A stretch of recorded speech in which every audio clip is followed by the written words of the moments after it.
Bismillahirrahmanirrahim. Assalamualaikum warahmatullahi wabarakatuh. Nahmaduhu wa nasta'inuhu wa nastaghfir wa na'udzu billahi min syururi anfusina wa min sayyiati a'malina. May yahdihillahu fala mudhillalah wa may yudlil fala hadiyalah. Asyhadu an la ilaha illallah wa asyhadu anna Muhammadar Rasulullah ya nabiyya wa adah. Pertama-tama marilah kita panjatkan puja dan puji syukur kehadirat Allah Subhanahu wa taala sebagaimana Dia masih memberikan kita nikmat kesehatan, nikmat kekuatan, tak lupa juga nikmat iman dan Islam.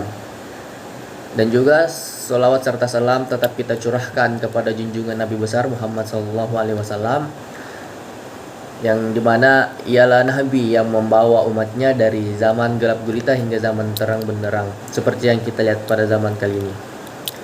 Langsung saja, perkenalkan, nama saya Akram Abitaqwa dari Prodi Ekonomi Syariah, Fakultas Ekonomi dan Bisnis Islam. Jadi kali ini saya akan merangkum beberapa materi yang bertujuan untuk memenuhi tugas UTS atau mid semester, yang tugasnya untuk merangkum beberapa materi yang kali ini saya akan bawakan. Baik, pada kesempatan kali ini saya akan membawakan beberapa materi, yaitu pemahaman saya tentang beberapa materi yang telah saya pelajari, yaitu yang pertama, manajemen proyek. Sedikit yang saya ketahui tentang manajemen proyek, yaitu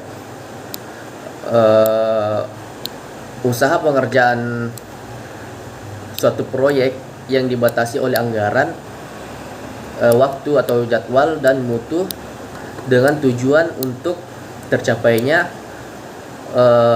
proyek secara efisien dan juga tidak lupa secara efektif. Jadi kira-kira seperti itulah pengertian dari manajemen proyek itu sendiri. Adapun juga definisi proyek yaitu sebagai kegiatan untuk sekali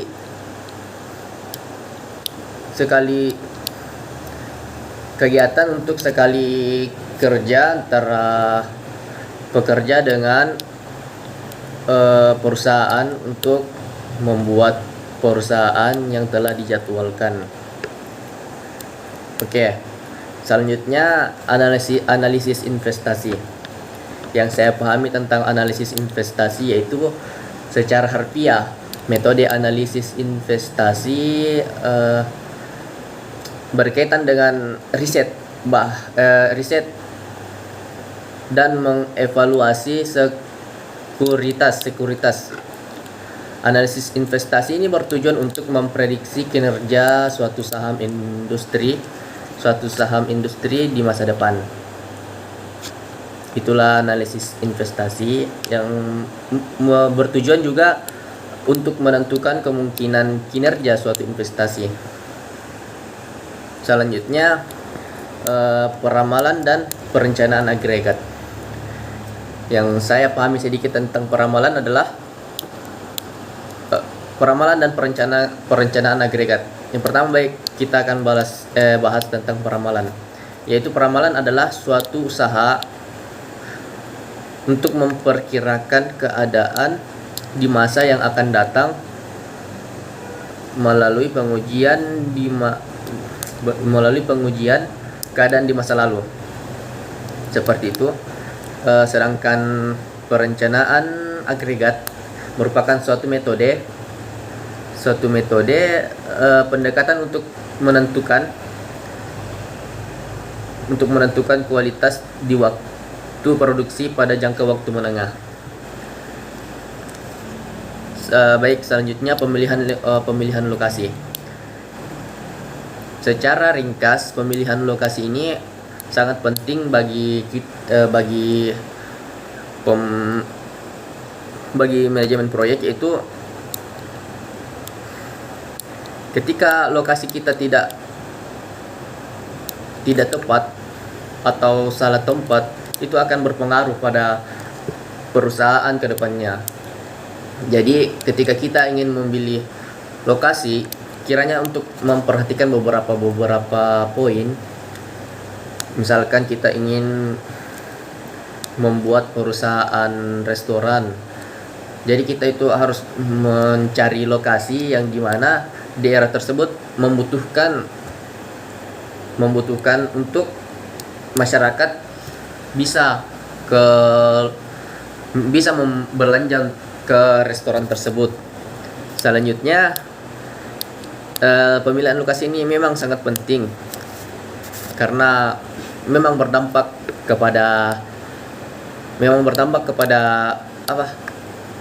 perusahaan ke depannya, sehingga ketika kita memilih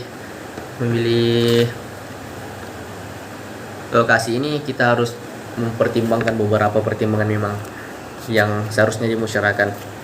Selanjutnya, desain produk dan jasa. Baik, desain produk ini yaitu proses kegiatan produk baru yang akan dijual oleh perusahaan untuk perdagangannya. Jadi sebelum perusahaan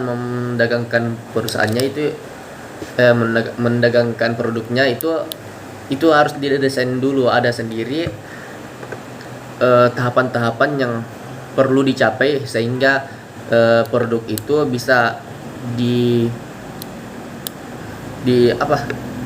disebarluaskan sehingga bisa diterima oleh masyarakat. Adapun desain jasa juga adalah sesuatu yang diproduksi dan dikonsumsi secara bersamaan. Itu.